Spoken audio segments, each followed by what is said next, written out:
சுற்றி எங்கேயும் பார்க்கக்கூடாது. தவிர எங்கேயாவது பார்த்துட்டாங்க அப்படின்னா இவங்க கதை முடிஞ்சது.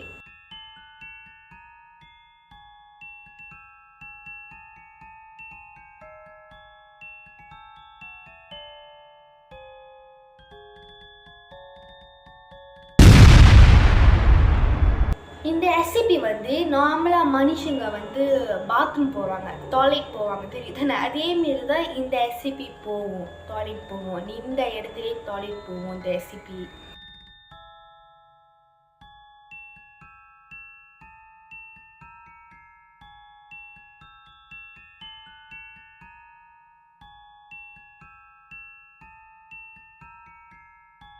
அதுவும் இல்லாமல் இந்த எஸ்சிபி டாய்லெட்டோட டாய்லெட்டோட கலர் எப்படி இருக்கும் கேட்டிங்கன்னா ரெட் கலரும் சாக்லேட் கலரும் கலந்து போய் தான் இருக்கும்.